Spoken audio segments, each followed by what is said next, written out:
तर नमस्कार शेतकरी भावांनो, हे बघा आपण मका पेरणी केलेली आहे 5 जून 2024 रोजी। आणि मका पेरणी कशा पद्धतीने झाले हे पण आपण बघूया।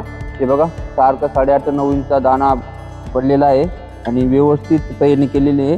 काही वेळेस होतंय एका चक्रीमध्ये जर बारीक 2 दाणे आले तर बघू शकता आपण दोन एका वेळेस खाली जमिनीत पडून जातात। आणि काही ठिकाणी जर थोडंसं खोल मका गेला तर खाली पेरणी केल्यानंतर वरती येत नाही, हे पण लक्षात असू द्या।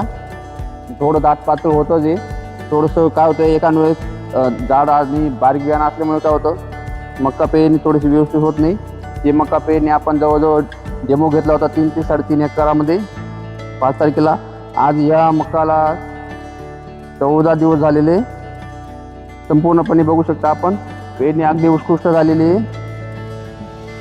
जीत इंजिनिअरिंगवर आणि धरती ॲग्रो इंजिनिअरिंग राजकोट गुजरात या कंपनीच्या माध्यमातून आपण कोलॅबोरेशनने पेरणी यंत्र तयार केलेलं आहे। आणि हे पेरणी यंत्राची कशी परत या शेतात बघूया। हे बघा कसं पेरणी केलेली आहे 8.5 ते 9 इंचावर हे पेरणी केली होती आपण। काही ठिकाणी एखाद्या वेळेस 2 दाणे पडू शकतात। मित्रांनो तुम्हाला आधी मशीनची 5 तारखेला जेव्हा पेरणी केली होती त्यावेळेस पण बोललो होतो की इनकॅनल मॉडेलमुळे काय होतंय एखादा वेळेस बारीक दाणा असल्यामुळे 2 ठिकाणी पडून जातात। काही शेतकरी म्हणतात की बाबा 2 दाणे पडायला नको, एका पिशवीमध्ये दाट बारीक बियाणं असल्यामुळे थोडंसं दाट पातळ होतं, एवढं लक्षात असू द्या। आणि हे पेरणी जेव्हा आपण करतो त्यावेळेस लक्षात असू द्या की मक्याचा जो नांगरे खोलीला जास्त जायला नको। जास्त खोलीला गेल्यामुळे काय होतंय मका बियाणं जास्त खोली असल्यामुळे वरती यायला थोडंसं लवकर येत नाही। आणि मका कोरडा पेरलेला आपण 8 ते 14 दिवसाचा मका बघू शकता आपण, तरी योग्य पद्धतीने पेरणी झाल्यामुळं सारखे बियाणं पडलं आहे।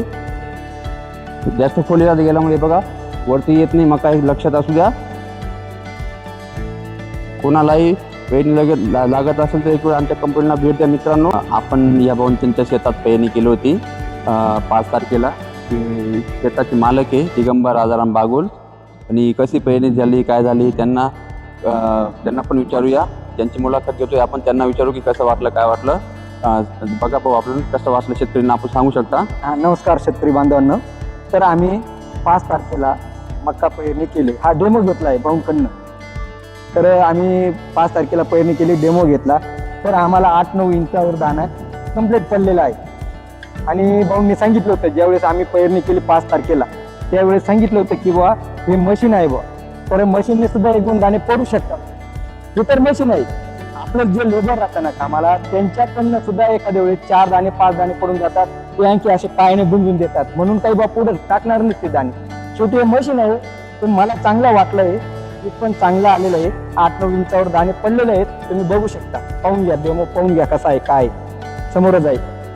तर तुम्ही मला असं वाटतं आवश्यक धरती कंपनीची पांबर घ्या आणि आवश्यक एकदा तुम्ही आमच्या जीत इंजिनिअरिंग वर्कशॉपला आवश्यक एकदा भेट द्या आणि पांबर पाहू शकतात तुम्ही।